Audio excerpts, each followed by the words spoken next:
Yo pregunto a los presentes si no se han puesto a pensar que esta tierra es de nosotros y no del que tenga más.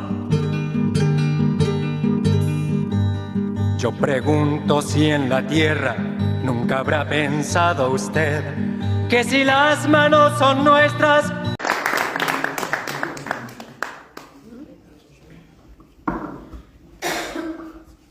Merci pour cette invitation, cet honneur.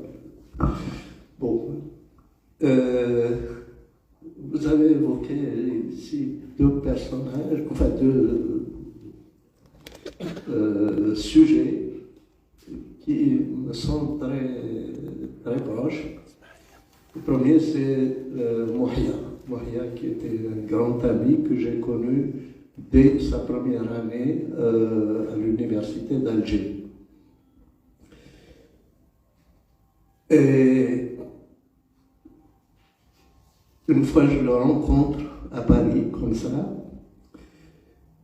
et il me raconte, il me dit que la veille, il allait rentrer chez lui à Saint-Ouen et il voit dans une poubelle des livres.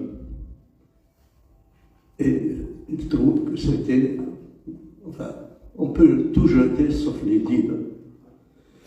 Donc ça l'a choqué, il a pris le livre. Parmi ces livres-là, il y avait La République de Platon. Il avait commencé à le lire le soir même, et donc le lendemain, quand je l'ai rencontré, il me dit, mais finalement, les Grecs, ils ont tout dit. Nous, qu'est-ce qu'on est en train de raconter, d'inventer? On n'invente rien. Ils ont tout dit. Ça, c'est pour vous dire un peu le personnage de Mouhia qui était d'une grande culture. Malheureusement, c'est ce que nous négligeons beaucoup. On parle beaucoup de culture, mais ça demeure un discours.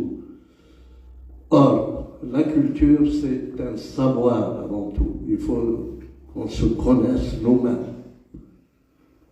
Or, on prend souvent des images que nous donne la presse, que nous donnent les éditorialistes, je ne sais pas quoi, mais c'est à nous de faire ces recherches. Et c'est un problème très grave, surtout pour un pays comme le nôtre, où l'école est chargée non pas de développer le savoir, mais de massacrer, de tuer le savoir.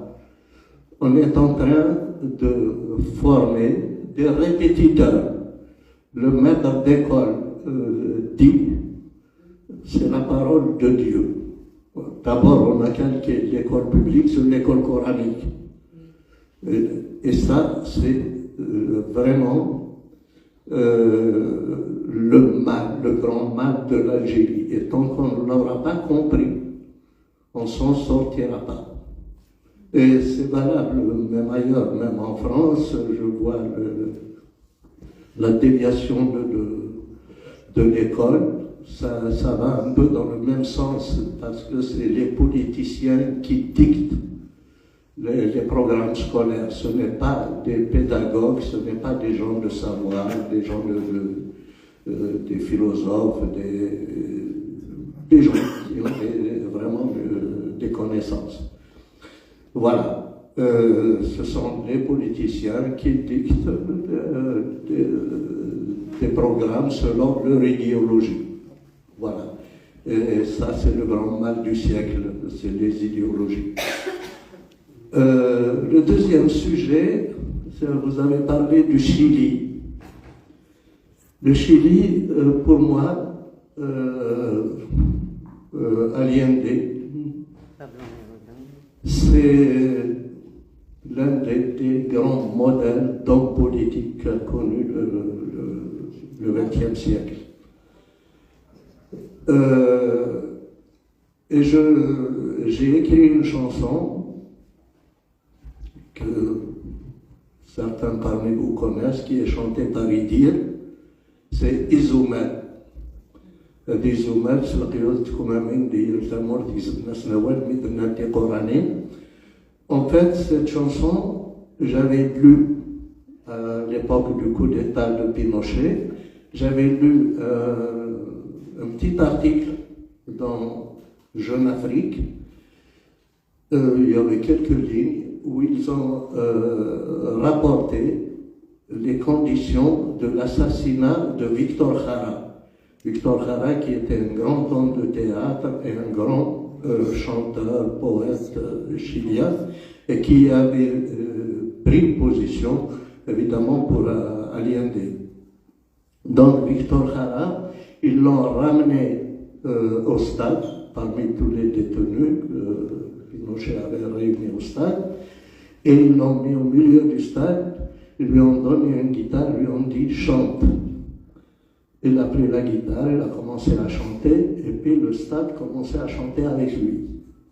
Ça a énervé évidemment la junte militaire. Ils lui ont enlevé la guitare, ils lui ont, avec une hache, un morceau d'une bûche, ils lui ont coupé les doigts. Et avec les doigts ensanglantés, ils lui ont dit chante.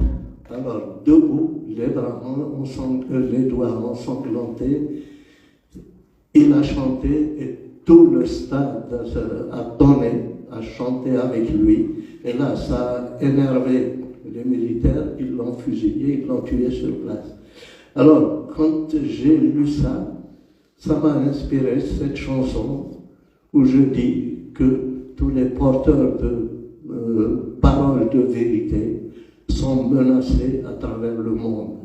Et les poètes sont justement les porteurs de cette vérité, contrairement à la parole des politiciens. Voilà.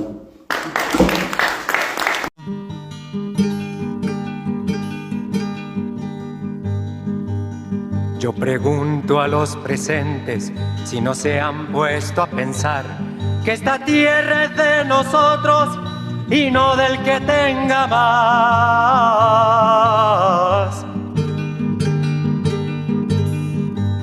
Yo pregunto si en la tierra nunca habrá pensado usted que si las manos son nuestras,